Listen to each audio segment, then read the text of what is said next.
Hey Gearheads, and welcome to Garage Talk. I'm Corey and this is a 2024 Subaru Solterra EV, the top touring trim at that. This is the brand's first electric vehicle and it was co-developed with Toyota. For the 2024 model year, it's second in production. It gets some notable upgrades and changes to make it more appealing, but keeps the same starting price as the 2023 model. Does this 222-mile electric range EV appeal to you? Are you in the Subaru fan club, or have they just not done enough? In this video, I'm going to explore the whole thing. Stay tuned.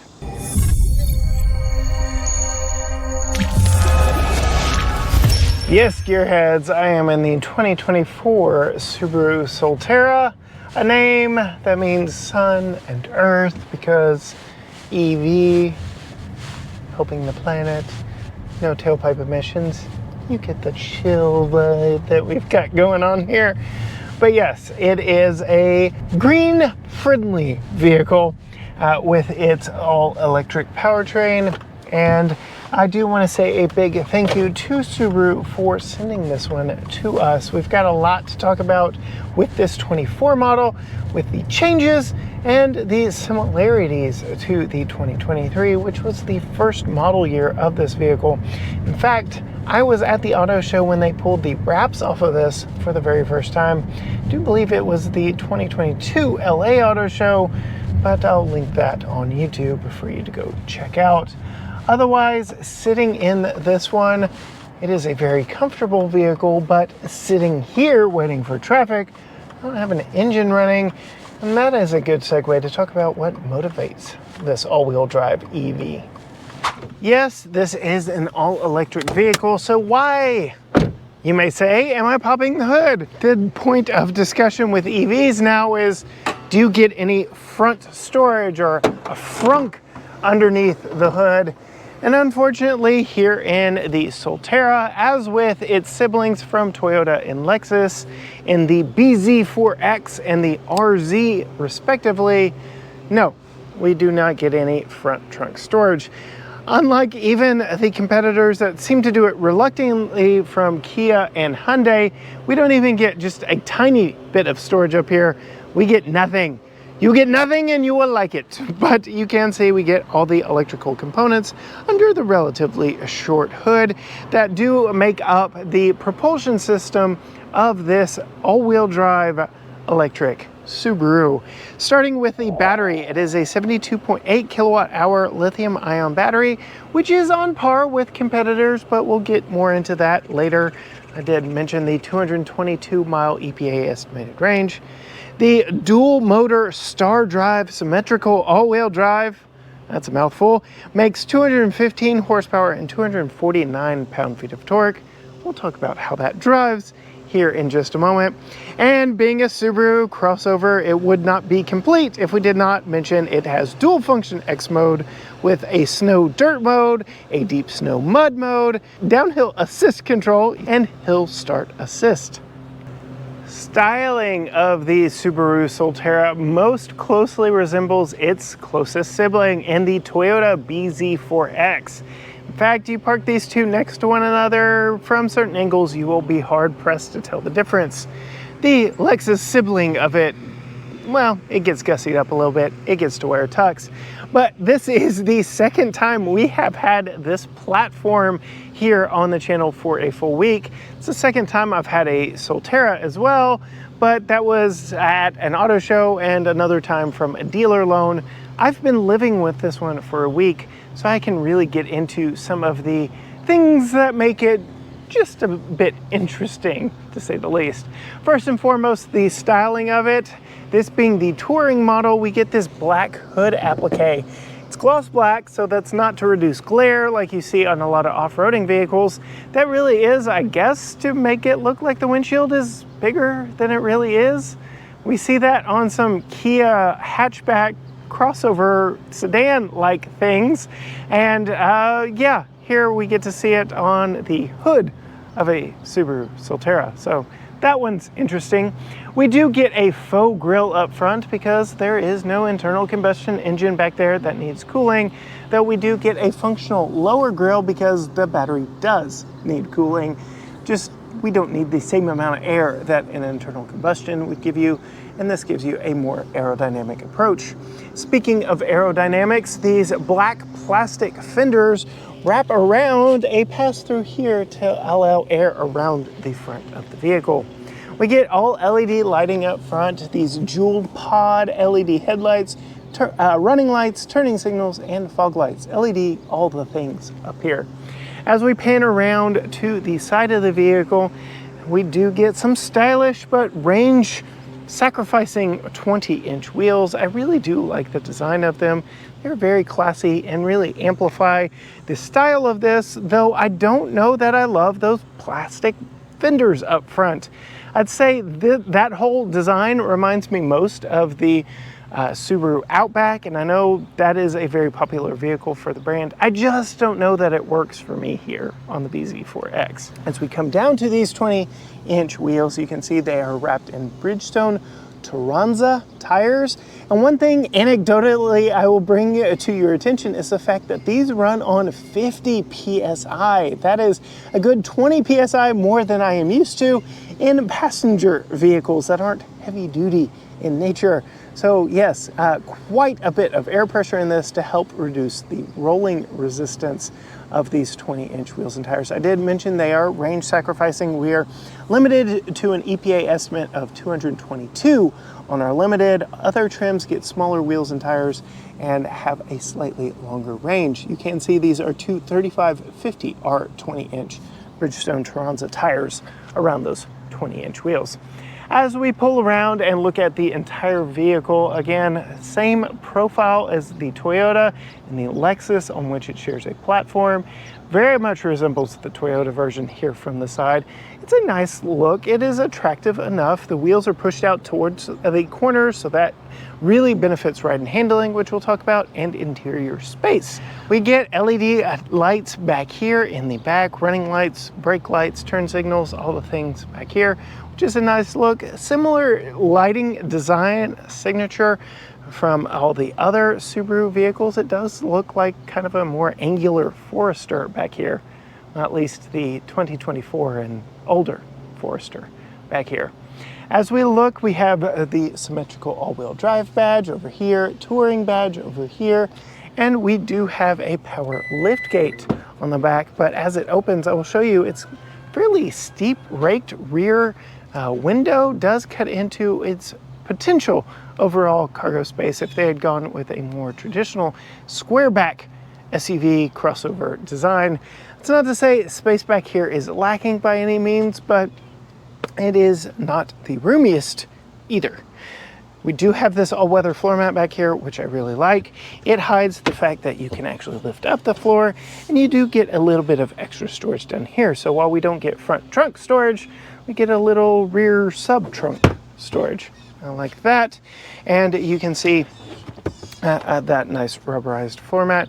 We do also have a retractable cargo shade, hide our stuff from peeping eyes back here, so that is a nice touch as well. But all the way around, nice cargo compartment, nothing too spectacular.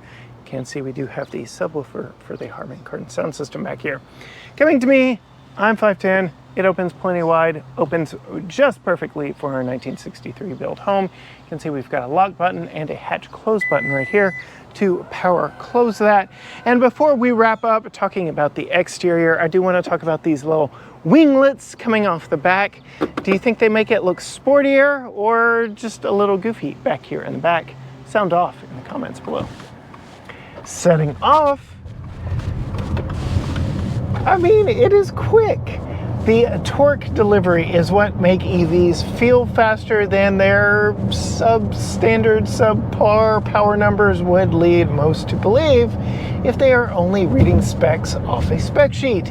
Seat time in this does put a smile on your face when you jab the accelerator, and I'm not even in sport mode, of which, yes, there is a sport mode, though they call it power. We'll get to that here in just a little bit. But yes, very athletic driving characteristic, very smooth power delivery. The steering is not heavy. You can point it where you want to, and yes, there is that symmetrical all-wheel drive, though it's achieved in a much different way, given that we have dual electric motors in this one versus one Boxer 4 underneath the hood in front of me.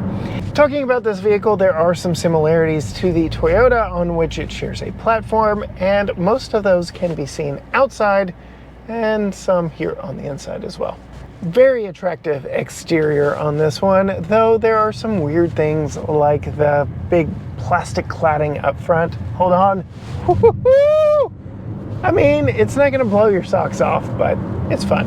But yes, I don't know that I love that giant black plastic cladding on the front fender. The entire front of this vehicle from a 3/4 perspective is black plastic. I don't know that's my favorite.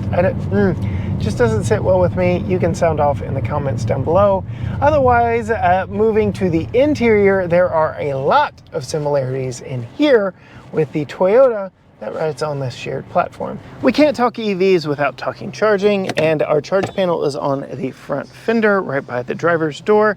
You can see here we have dual covers that are spring-loaded here, J1772 and a CCS plug, though much like all other major automakers, we will be switching to the NACS plug fairly soon, but there you go. We have our CCS J1772 all underneath this push to open cover right here on the front fender.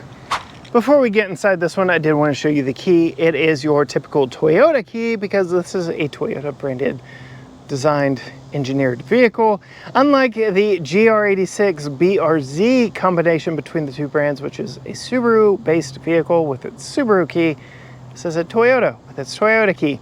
You can see we get lock, unlock, hatch, and a remote start of sorts for the AC, though much like many Toyota products of yore, if you start the AC, you can see it's locking the vehicles. Luckily, it's just a push to hold button instead of like pushing the lock 3 times.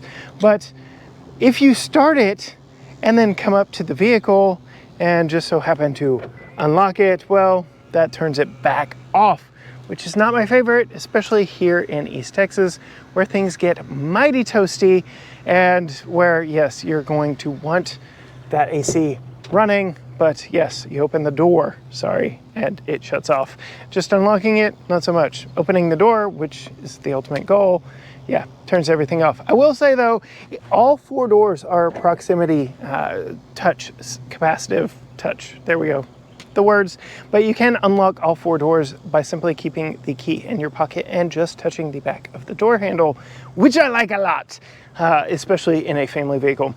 We get a lot of black plastic, shiny black plastic in this, and you will see even more than this as we go throughout the interior. Otherwise, we get all your typical controls, window controls, power folding mirrors, 2 position memory seat, which I really like, a little bit of storage here, a little bit of storage down there, multi-way positional seat with 2-way lumbar, so I like that. These are StarTech's fancy vinyl seats. They're heated and ventilated. They are very nice. I like the blue and light gray combination. Really does make this interior look premium, even if those aren't leather seats. I'm gonna go ahead and pop in because it is getting mighty warm out here in East Texas today. It is summer, it did rain, so it is incredibly humid. To start the vehicle, you push your foot on the brake, push the power button right there, and the vehicle does come to life. I'm gonna go ahead and hit my seat button right there. You can see the word Solterra come up on the screen right there. We get Subaru here on this screen. There is a lot to talk about from the seating position right here, and I will start where I normally do, over my left knee. First and foremost, poverty blank, hatch release, and automatic brake controls for your headlights. Hood release right here, nothing else really going on. All your light controls are here, including for your fog lights. All your wiper controls for your front only wipers are right there. But then let's talk about the steering wheel. It is a squircle, a square-ish circle that needs to be as such because you are meant to look over it. This is my driving line. This is my view right here to see that smaller 7-inch driver information display. No head-up display in this one because you really don't need it. Much like the Prius, much like the BZ4X, everything has been pushed as close to the windshield as possible, but that necessitated the Squircle steering wheel. So I don't know if I love it, but it works well enough. That 7-inch screen is a little awkward. It doesn't tell you the most information on it, but you can pan through and see a bunch of different things. This is your standard screen right here. You can see we have our battery percentage, our range, and a few different things going on here, including our trip computer. And since we have our AC on right there, yeah, we are limited to 159 miles remaining. If you hit this button on the steering wheel here, that slides over, and now I can use the arrows on the directional pad here to scan through a few different things that I can control from the screen. Again, very much a Toyota system, Toyota product. If you've been in any Toyota, that's all Toyota. This is all Toyota, and that's not a bad thing either, especially when you access the cameras, which you can very easily do by putting it in reverse. You can see we get a bird's eye 360, we get a clear backup camera and trajectory on all positions. As we start moving, you can see the vehicle turns invisible. The system remembers what was where we were and is projecting it underneath the vehicle, so we get this cool invisible car look, which really does come in handy when parking in some tight places, trying to get into a garage, things like that. You would think that's just a gimmick, but I really do like it as a feature overall. And you can see just how easy it is to move around and maneuver with that camera system. Otherwise, there is a dedicated camera button here, and I don't like this. This is, again, one of the Toyota idiosyncrasies. I can't do anything but pause this. I can't pan. I can't do anything like I would do with, say, a Hyundai or a Kia product, where I can actually like manually pivot around the vehicle. Otherwise, I guess it works. It shows you everything you need, but the real trick to the Toyota camera system is when you are in gear, so to speak. Go ahead and close that out, because that allows us to talk about the 12.3-inch Toyota inspired software on this infotainment screen. Wireless Apple CarPlay and Android Auto, 12.3-inch screen, very nice, very wide screen, very responsive, but yes, does not look like any Subaru Starlink that we have seen in any other vehicle, and that's okay. Moving down here, we have volume buttons, no knob, very interesting, weird omission, no knob. We have buttons, okay. You can also control that from the steering wheel here with this toggle, so it is possible. Then here we get our HVAC controls. They are all capacitive touch, but I like how the seats I mentioned are heated and ventilated, but there's an automatic mode for all of them. So I can put it here to auto mode, depending on what I have my temperature set to and everything else in the vehicle, it adjusts accordingly. They also remember where they were set the last time the vehicle was on. So my wife actually drove this last, and I had the seats on full blast, and they did that again for me. It is 82, but it is incredibly humid outside. Hey Siri, how humid is it outside? The humidity is currently 78%. Yeah, so it's kind of gross outside. Hey Siri, what does it feel like outside? It currently feels like 84 degrees Fahrenheit. Yeah, I don't believe that one bit, but okay, thank you. You can go away now. We're done. But yes, all your HVAC controls, lower mounted vents than I would really like. They'd be perfect right about here, but it works. And then more gloss black. Oh, so much gloss black going on here. Exactly where you'd be touching to. This is where your hand falls. This is where you have to change into reverse or to drive. Not my favorite. Yeah, but you can get rid of some of it with this little flap here. That's where your Qi wireless charger resides. You also have a USB-A input to the Qi or to the infotainment system here. So if you don't want to do wireless, you can plug in here. But then, like, yeah, you can see our wire situation, the wireless charger situation.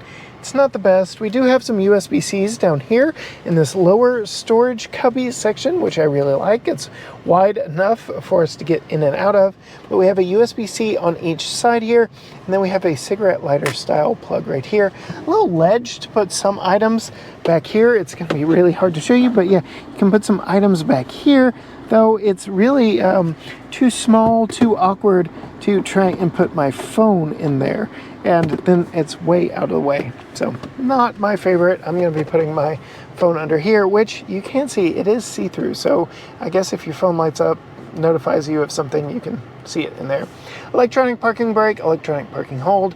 There is your one pedal driving or regenerative braking, but you can also adjust that with your paddles on the back of the steering wheel here. Different drive modes. You can see we can do power, eco, or normal. Power, eco, normal. Just going through those. Our X mode, so we've got our snow dirt or deep snow mud, which turns off your traction control, and then back to normal. Parking button, or parking camera button. Parking button, I had an instant where I ran into a Karen who stole my parking space as I was trying to get this frustrating system to work. Not my favorite. And then your traction control button right there. I already showed you, it's very easy to put this thing into gear, but that is that. Then we've got a couple cup holders here that you can hide mostly by pulling this forward, or you can pull it back and then lift it up. You've got a decent size center console here, but that is all your space up front here because there is no glove box. So between this and this, those are your glove box compartments. That's where you're going to be storing stuff.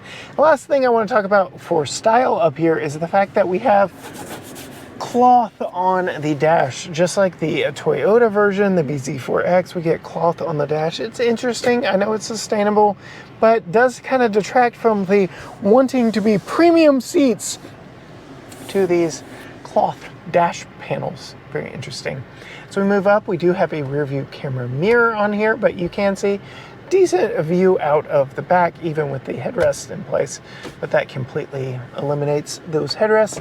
Then you can see, if I hold my button here, we have a large glass roof with this center structural brace in between, but yeah, whoo, nice and warm roof. You can see there is a cap above it because that is one slider shade over one panel of glass up there. No dual panel, just this structural brace here. So it cuts into some of the light, but you saw just by how I jumped, it is quite warm up there. So again, I'm not quite sure I believe all of the numbers we were told about the temperature outside.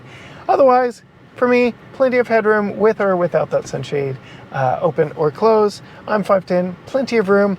Make sure we're in park because now we're going to pop out and check out the back seat and see one of the advantages of a dedicated EV platform, and that is the fact that you can push the wheels out to the corners to emphasize passenger space on the inside. So we had that all-weather trunk mat in the back, all-weather floor mats up front that said Solterra.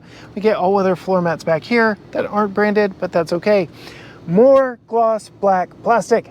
You can already see, look at all the fingerprints. Nobody's even ridden over here since we've had it. So that is just going to be your life if you buy this. No sunshades built into the back windows. I would have loved to have seen that. And then you can see here the blue and gray tones continue back here in the back. They are still perforated, but only heated on the outboard seats back here. Climbing in, you can see tons of room behind myself at 5'10". I've got no complaints here, and there is a special surprise in our family review where I show you just how much room there is when you have a rear-facing car seat, so be sure and hit the subscribe button for that. We do have USB-C power back here, and like I said, heated outboard seats, but no ventilation. We do have air vents back here that can be opened or closed and pointed around nicely. They are very low, but they will get the job done, just not if you have a rear-facing car seat. So yes, I've plugged the family review enough. Fold down the center armrest, and it does not do the annoying Toyota thing from like the Camry and the 4Runner. It stays at a perfect position for you to actually use as a human and adult and does not flop all the way to the seat bottom. You can see we also get a place here to like set your phone so it's sitting upright. So I like that a lot. And these are 60-40 split bench folding rear seats can see right there over my shoulder. They do recline a little bit, but there is no release in the trunk back there to fold these forward. So you're gonna either reach up here to get this latch or come around to the side of the vehicle. You can see headroom is good, like my hair is touching the ceiling, but otherwise fairly good. That's all for the interior. Let's get back behind the wheel. Yes, so very interesting interior, especially here. And I can already tell you, this is not only loose, but rattles and makes some noises. So I typically mention when vehicles are quiet and rattle free. This one's got a rattle up here, and you can see just kind of how loose that is. I'm gonna go ahead and put us into power drive mode and jab. Okay, it feels about the same. There isn't a lot of difference. We do have a 0 to 60 timer coming for future reviews, but unfortunately do not have that right now. Otherwise, yes, driving it, very comfortable. Visibility is very good. The power delivery is smooth and predictable. The extended wheelbase, which makes the interior nice and roomy, gives it a nice ride, though those 20-inch wheels, especially here on this highly textured pavement, do communicate a lot of noise. And that could also be due to the fact that they are busting at 50 PSI. So there is quite a bit of air in all 4 tires compared to something surrounding me on the road right now. Just so you know, anecdotally speaking, of course. Riding around in it, driving around in it, it is fine. It is perfectly fine. It is a great commuter vehicle, though I do not believe it will hold up to Texas road trips. I say Texas road trips because while we've had this, I had to go to Dallas and back, and that would more than deplete the EPA estimated 222 miles of range on our touring model. I have mentioned those larger wheels and tires do contribute to the lower range on this one, even though we're getting fairly efficient 3.2 miles per kilowatt in the time that we've had this one. But I don't know. The battery is comparable but smaller than most of its competition. Aerodynamics and efficiency are good, but wrap it all in a package and that 222 miles of range just really isn't enough to cut it. But Subaru has thought of that as well, giving owners, buyers of this vehicle 10 days of complimentary Subaru rentals. So you can rent a gas Subaru from them rent-free for up to 10 days if you purchase one of their EVs, which will make long-distance road trips that much less of a headache and help slowly transition their customer base to an electrified future. Otherwise, yeah, it's a good car. It's great for running errands. If you don't have to go more than 50 miles a day, this is spectacular. We have not charged this vehicle the entire time that we've had it because we've only put 50 miles on it, but we have put a lot of hard miles on it because we have taken Tucker to zoo school in this, we've run errands in this, gotten groceries in this, we've lived life in this here in East Texas, and it has held up quite well. I do like the remote air conditioning. I just wish it would stay on when you open the door to put the kid in.